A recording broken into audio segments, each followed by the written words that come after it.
Welcome to the Shotgun Journal. Brought to you by Cesar Guerini, makers of fine hunting and competition shotguns. Well, it's Saturday morning, and this is the first day of the main event. The competitors will shoot 100 targets today and then 100 targets tomorrow. Now, as you can see, the weather is much better than yesterday. We had terrible fog yesterday morning at 8:30. It's now 8:30 here on Saturday morning. But the weather's still not totally cooperating because they're forecasting scattered thunderstorms this afternoon. So we'll just have to see how the weather develops and plays a part in this competition. But first, let's go to the scoreboard and see how the standings are in the other events. Just to recap, the one event that has finished and concluded is the prelim. And to recap again, Richard Falls shot a 98, which is a blistering score for that course. Diego Duarte with a 97 as second, and Anthony Matarese third with a 97 also. Moving on down to the 5-stand, which, as you can see, there are quite a few shooters that have not shot the 5-stand. But so far, George Digweed has shot a 94 and is tied with Gebben Miles for a 94 also. Richard Falls is in with a 92. Down to the FITAS. Now, the FITAS event yesterday, Richard Falls had posted an 89, which I was concerned it might have been a little low for the FITAS, but Sean Stitt has posted a 91, pushing Richard Falls to second. Again, I've heard quite a few comments about the FITAS course. A lot of edge, a lot of speed. So, you know, these scores do reflect that. A 91, though, from what I've heard, may be a pretty good score on the FITAS. Well, today's the first day of the main event.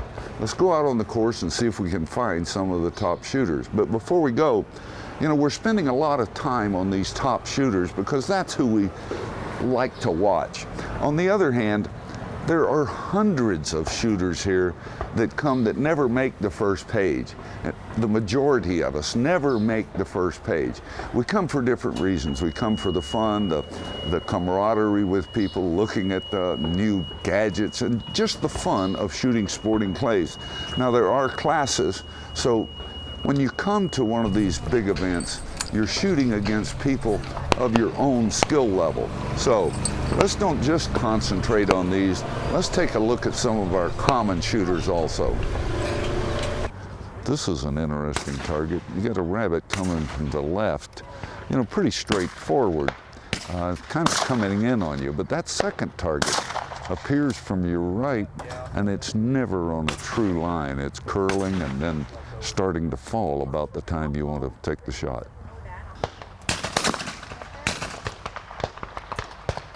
As we said, the 5-stand event is still going on, so we've come down to take a look at this. John Woolley, one of the top shooters in the nation, shooting 5-stand here. You know, my recollection, John is not really known for 5-stand, but he's always in the mix for FITAS and the main event. But John is also one of the most sought-after coaches in the United States. Shooting now is Bobby Fowler Jr. from Houston, Texas. He's a 2-time national champion, 7-time Texas state champion, U.S. Open 2 times. Very good shooter.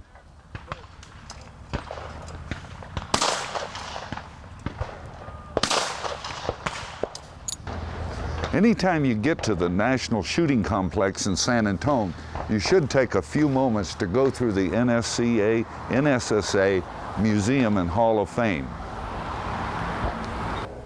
The first thing you notice when you step into the Hall of Fame museum is how large it is. Then you'll be impressed with all of the displays. I personally enjoy the history of our sport. They have some of the old clay targets. They even go back to where we were shooting glass balls 100 years ago. Even some of the balls were filled with feathers to simulate more of bird shooting. Old record books from Skeet over 100 years ago. Over on the Sporting Clays side, they have a wall dedicated to all of the national champions all the way back to 1989. There are displays of shotguns that were used throughout the sport, and you can actually see the evolution of how the competitive shotgun has changed from earlier years. By today's standards, some of the old clay target throwers are quite primitive. I think some of our target setters today would find it very difficult to set the targets they're setting with some of these old devices. Sometimes us Sporting Clays shooters kind of neglect our history and how we actually came about through the game of skeet. National Skeet Shooting Association was formed many, many years ago, and when Sporting Clays became popular, then they started the National Sporting Clays Association, but we owe a lot back to our skeet shooting past. I'm confident that the Hall of Fame Museum will be of interest to any shooter. So the next time you're in San Antone, take the time to go through the museum. You'll be impressed and well informed.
I'm with Robert Crow, director of the NSCA.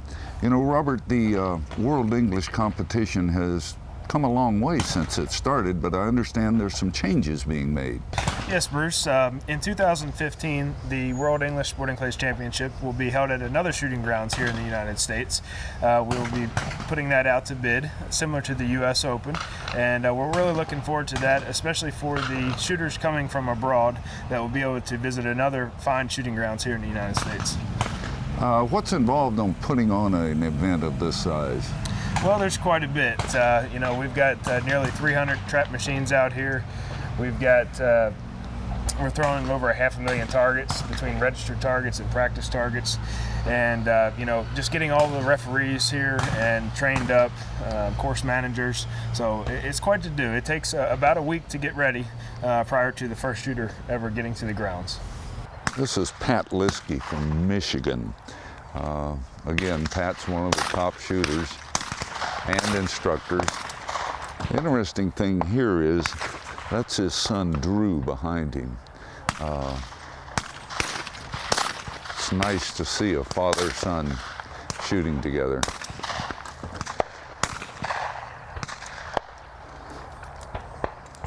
Well, thankfully, the weather did not deteriorate as they had predicted. We ended up with a pretty nice day. It was overcast most of the day, but then it got a little sunny in the afternoon. And I think the scores will reflect the good weather. Wendell Cherry ended up on the first day of the main event with a 98, missing 2 targets. And so did Richard Falls from the UK. And then Ben Husthwaite, also from the UK, shot a 97, Anthony Matarese 96, Bill McGuire 96. and there's some good scores come in here. Doesn't leave a lot of room for someone to come in and bump them off. On the other hand, it's easy to have a very good day and then have an off day. And that's what makes these tournaments so challenging, is you have to be on your game 2 days in a row. There's another fun event that they have here at the World English. It's called the Brits versus the Yanks. We have a 5-man team from the UK and a 5-man team from the US, and they go head to head in a shoot-off in the shoot-off stadium. It's more bragging rights, although there is a traveling trophy that goes back and forth to whomever won it. Oh. Dead fair. Now what do I do? You get your Man, ass I get out. Yep, shoot. Charterhouse from England. Get warmed up. Alston dead. Wendell Cherry from the United States.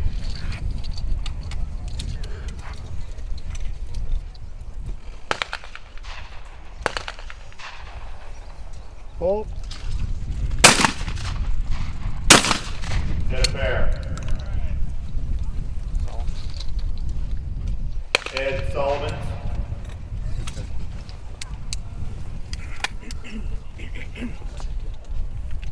Oh. Dead fair. Alert.